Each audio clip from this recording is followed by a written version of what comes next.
Hamımız onu yaxşı xatırlayırıq. Mobil dünyasının şahı, cibimizdəki güc simvolu Nokia. Amma bir gün bu nəhəngdə diz çökmüşdü. Hamı onun dəfn olunduğunu düşünürdü. Amma səhv edirdilər. Bəs Nokia'nı kim xilas edib, onu səssizcə milyardlar qazanan bir devə yenidən çevirdi? Bu, bir adamın hekayəsidir. Hekayə 2007-ci ildə iPhone adlı günümüzün brendi meydana çıxanda başladı. Nokia onu ciddiyə almadı, amma bu ona baha başa gəldi. 2010-cu ildə CEO Stephen Elop'un məşhur "Biz yanan bir platformanın üzərindəyik" sözləri brendin tabutuna son mismarı vururmuş kimi oldu. Hətta Microsoft belə 7 milyard dollardan çox pul xərcləyib onu xilas etməyə çalışdı, amma bu da uğursuz oldu. 2016-cı ildə hamı "Əlvida Nokia" dedi. Amma hekayənin ən maraqlı hissəsi indi başlayırdı. Səhnəyə səs-küylü reklamlarla yox, səssiz bir strategiya ilə bir adam çıxdı. Rajev Suri.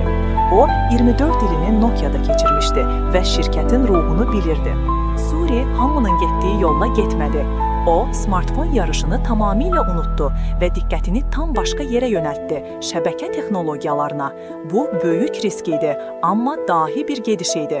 Suri, Alcatel-Lucent şirkətini alaraq Nokia'ya 30 mindən çox patent qazandırdı və hamıdan əvvəl gələcəyi gördü. 5G. O vaxt heç kimin ciddi yanaşmadığı bu sahəyə sərmayə qoydu. Nəticə heyrətamiz idi. 2018-ci ildə Nokia özünün daha sürətli, daha kiçik və 64% daha az enerji işlədən ReefShark 5G çiplərini təqdim etdi. Bugün Nokia şirkəti Çinin xaricində qlobal 5G bazarının 21%-nə sahibdir və 300-dən çox nəhəng müqavili imzalayıb. Battı deyilən şirkətin gəliri 26 milyard dollara çatdı. Yaxşı, bəs indi gördüyümüz Nokia telefonlarını kim istehsal edir deyə soruşsaz, onları HMD Global adlı bir şirkət lisenziya ilə istehsal edir. Əsl Nokia isə artıq telefon istehsal etmir. Sadə dildə desək, Nokia indi Apple və Samsungla telefon bazarında əqabət aparmır. O, şəbəkə qurur ki, həmin o Apple və Samsung telefonları internetə qoşula bilsin. Beləcə, Nokia'nı xilas edən səs-küllü şovlar yox, Rajev Suri kimi səssiz, səbirli və uzaqgörən bir lider oldu.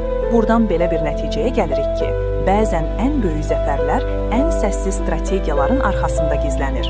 Daha çox bu kimi maraqlı faktlar üçün faydalı info kanalını izləməyi və sevdiklərinizlə paylaşmağı unutmayın.